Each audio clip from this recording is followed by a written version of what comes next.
there will be a rise of Islamic extremist activities in the U.S. soil, where there will be shootings and attacks on public places, schools, churches, government buildings, which would be domestic terrorism. This is to fight the U.S. from within, to destabilize the nation and to set the nation in chaos. We should pray for the nation. Last night in the nation's capital, a gunman stormed the security perimeter at the White House Correspondents' Dinner. The president, the first lady, the vice president, cabinet members, and more than 2,500 guests were gathered to celebrate the First Amendment and freedom of the press. But after shots were fired, the president was evacuated. It was at the same hotel where President Ronald Reagan was nearly assassinated by John Hinckley 45 years ago.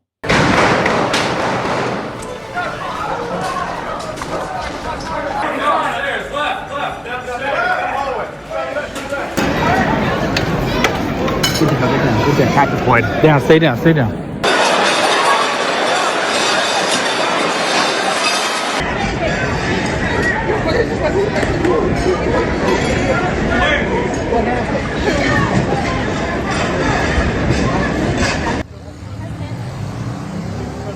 We don't know the motive of the gunman at this hour, but we do know a man charged a security checkpoint at the Hilton where the White House Correspondents' Dinner was taking place. You see the video on your screen.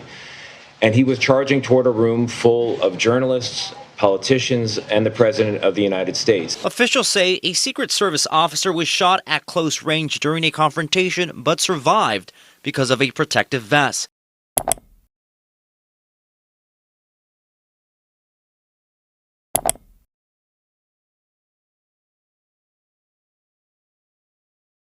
The horrific scene unfolding at one of the largest synagogues in the U.S.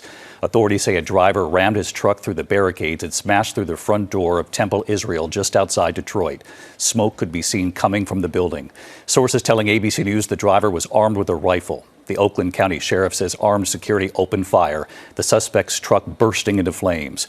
140 children among those inside at a preschool, the race to get the children out. The attacker is dead. Tonight, investigators are now trying to determine a possible motive. Tonight, the chilling new video appearing to show the man police say drove a truck full of explosives into one of the nation's largest synagogues, buying $2,000 worth of fireworks just 2 days before the attack, telling them the fireworks were for a celebration to mark the end of Ramadan. And what we're now learning about that suspect, a naturalized citizen from Lebanon, posting that his family members were killed during an Israeli airstrike in Lebanon last week.